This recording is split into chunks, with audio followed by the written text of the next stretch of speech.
सो pie chart को समझने के बाद अब हम समझते हैं bar chart, area chart and scatter chart क्या होता है। ठीक है, आपको एक एक एग्जांपल देके समझाऊंगा। सो यहाँ पे आप देखो बार चार्ट कुछ ऐसा दिखता है, एक बार्स रहते हैं। कॉलम चार्ट आपको लंबा लंबा दिख रहता है ऐसे, बार चार्ट थोड़ा हॉरिजॉन्टल टाइप का रहता है।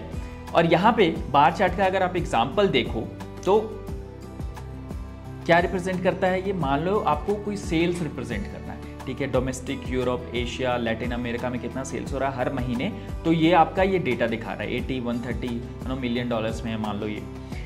तो आपको अगर दिखाना है कि जनवरी में इस वाले लैटिन अमेरिका में कितना सेल हुआ है, तो ये आपको यहाँ से आप बार चार्ट के हेल्प से दिखा सकते हो। तो इस तरीके से देखना डेटा को, जहाँ पे आपका न्यूमेरिकल वैल्यू दिया और इस तरीके से देखना, दोनों में बहुत अंतर है। ठीक हो, आप अगर यहाँ पे थोड़ा 3D इफेक्ट भी डाल दोगे तो वो और अच्छा और अपीलिंग दिखता है, लोग समझ जाते हैं इसलिए। ओके ठीक है, तो यहाँ पे ये जो है वो 50 के अराउंड है जनवरी में यूरोप का सेल, ऐसे करके लोग समझ जाते हैं। यहाँ पे हाईएस्ट सेल किसका हो रहा है जून में, तो ये हो रहा है एशिया का। ठीक है, वहाँ पे आपको नंबर देखना पड़ेगा, तब दिमाग में आपको एनालाइज करना पड़ेगा, उसके बाद you come to a conclusion.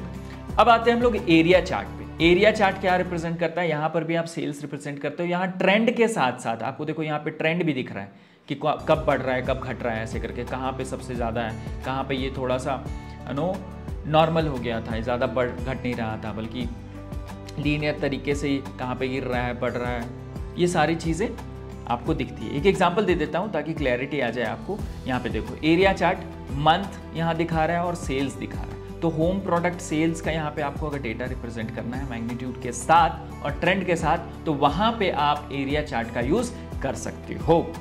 साथ में ही स्कैटर चार्ट कहाँ पे यूज़ होता है, तो स्कैटर चार्ट वहाँ पे यूज़ होता है जहाँ पे मल्टीपल डेटा एंट्रीज हैं। जैसे कि मान लो कि आपका एक कोई 10 के रेस हो रहा है, ठीक है, 10 किलोमीटर्स का रेस हो रहा है, जहाँ पे 99 पार्टिसिपेंट्स हैं, बहुत सारे पार्टिसिपेंट्स हैं, उनका एज वर्सेस टाइम कंपैरिजन करना है। जैसे किस टाइम पे किस एज के बंदे ने 10 किलोमीटर के रेस को ख़त्म किया है।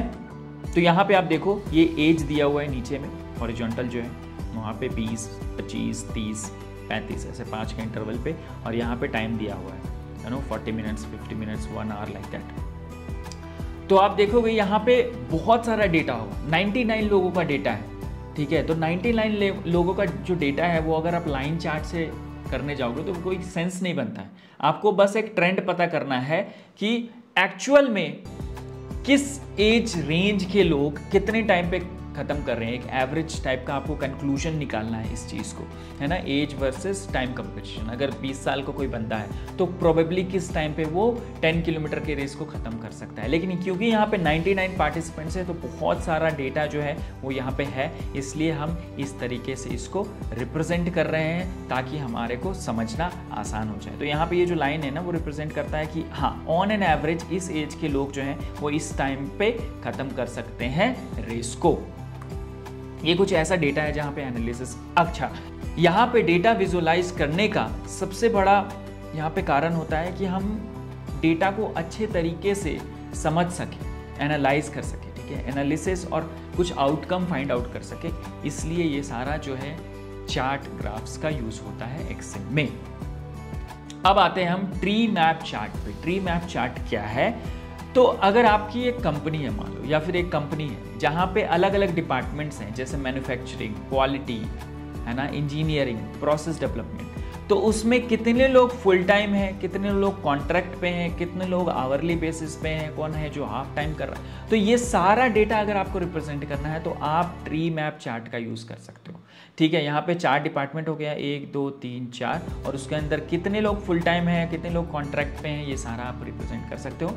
और इसका देखो रिप्रेजेंटेशन से मुझे साफ साफ पता चल रहा है कि मैन्युफैक्चरिंग में ही सबसे ज़्यादा फुल टाइम लोग हैं, तो मुझे डेटा ऐसे पर्टिकुलरली देखने की ज़रूरत नहीं पड़ रही है, अपने आप मुझे ये ग्राफ देख के ही, ये चार्ट देख के ही पता चल जा रहा है, ट्री मैप चार्ट देख के, कि यहाँ पे सबसे ज़्यादा फुल टाइमर्स हैं। ठीक है, तो ये यूज़ होता है हमारे ट्री मैप चार्ट का। आगे बढ़ते हैं, हमारा जो है सनबर्स्ट चार्ट। अब सनबर्स्ट चार्ट थोड़ा सा आपको पाई चार्ट की तरह दिख रहा होगा, लेकिन यहाँ पे थोड़ा सा और डिटेलिंग जो है वो किया हुआ है। जैसे आप देखो full time, contract, half time, अगर मान लो आपको एक डिपार्टमेंट का यहाँ पे दे रहा है कि अगर आप देखो ट्री में ट्री मैप चार्ट में आपको एक डिपार्टमेंट का दिख रहा है, फुल टाइमर कितने हैं, कॉन्ट्रैक्ट कितने हैं, आवरली कितने हैं। इसी को अगर आप रिप्रेजेंट करना चाहो यहाँ पे सनबर्स्ट चार्ट पे, तो आप देखो फुल टाइम टोटल दिखा दिया कि पूरे कंपनी में फुल टाइमर्स कितने हैं और उन फुल टाइमर्स में कौन कौन से डिपार्टमेंट में है, वो कितने परसेंट है उसका और कितना नंबर भी है। ऐसे परसेंट के हिसाब से आप दिखाओगे तो आसानी हो जाएगी। अगर मान लो कि मैं आपको सिंपल एग्जांपल से समझाता हूँ, यहाँ पे मान लो फुल टाइमर 10 है, तो क्वालिटी डिपार्टमेंट में मान लो 5 है, मैन्युफैक्चरिंग में मान लो नहीं, क्वालिटी डिपार्टमेंट में मान लो कि थोड़ा सा लैग कर रहा है, यहाँ पे क्वालिटी डिपार्टमेंट मान लो 2 है, ठीक है, यहाँ पे मैन्युफैक्चरिंग में 5 है, यहाँ पे मान लो 1 है, यहाँ पे 3 है, ऐसे करके टोटल। तो इस तरीके से आप सनबर्स्ट चार्ट का यूज कर सकते हो ना। एज अ होल ये पूरी कंपनी को दिखा रहा है। यहाँ पे आपको पूरी कंपनी को रिप्रेजेंट करने के लिए कुछ ऐसा मैप बनाना पड़ रहा है, ट्री मैप चार्ट बनाना पड़ रहा है, ठीक है। तो बेस्ड ऑन रिक्वायरमेंट आप इन सब अलग अलग टाइप के चार्ट्स को यूज कर सकते हैं। मैंने आपको बेसिक यूजेस जो है इसका बता दिया है और इसको कहाँ कहाँ यूज करते हैं वो भी बता दिया। अब हम आते हैं कॉम्बो चार्ट पे, ठीक है। हमने समझ लिया अलग अलग तरह के चार्ट कौन कौन से होते हैं। अब समझते हैं कि कॉम्बो चार्ट कैसे बनाते हैं। तो यहाँ पे आपको दिख रहा होगा एक तो लाइन चार्ट है और एक ये जो है कॉलम चार्ट। ब्लू कलर का जो है वो कॉलम चार्ट है और ये जो लाइन दिखा रहा है ये लाइन चार्ट है ना, ऑरेंज कलर। तो ये हो गया combination of column plus line chart. मतलब आपको यहाँ पे ट्रेंड भी दिख जा रहा है और आपको कॉलम से मैग्नीट्यूड भी दिख जा रहा है, ठीक है। यहाँ पे मान लो आपको माइल्स को रिप्रेजेंट करना है इससे और आपको MPG मतलब माइलेज पर गैलन, नो एक तरीके से ये माइलेज समझ लो रिप्रेजेंट करना है। जैसे हम लोग बोलते हैं ना कितना माइलेज दे रही है पर किलोमीटर, कितना किलोमीटर चलती है पर लीटर, तो वही है ये माइलेज पर गैलन। तो यहाँ पे ये रिप्रेजेंटेशन है कि फरवरी में माइलेज जो है इतना था, उसके बाद अप्रैल में ये बढ़ गया, फिर उसके बाद यहाँ पे घट गया, ठीक है। तो वो माइलेज को रिप्रेजेंट कर रही है और यहाँ पे माइल्स दिखा रहा है कि कितना किलोमीटर चली थी, फरवरी में इतना चली थी, अप्रैल में इतना कम चली, तो इसलिए माइलेज ज़्यादा दिखा रही थी। इस तरीके से आप कुछ अगर मान लो एक कार का माइलेज और कितना वो चली है वो आप एनालाइज करना चाहो तो इससे कर सकते हो। ट्रेंड और वैल्यू दोनों निकल रही है यहाँ से। हाँ, अब आते हैं हम आगे चार्ट स्टाइल एंड लेआउट्स पे। तो आई होप आपको ये टाइप्स ऑफ चार्ट समझ में आ गया है। अब दूसरे वीडियो में हम कवर करेंगे ये चार्ट स्टाइल्स एंड लेआउट्स कैसे हम चेंज करते हैं।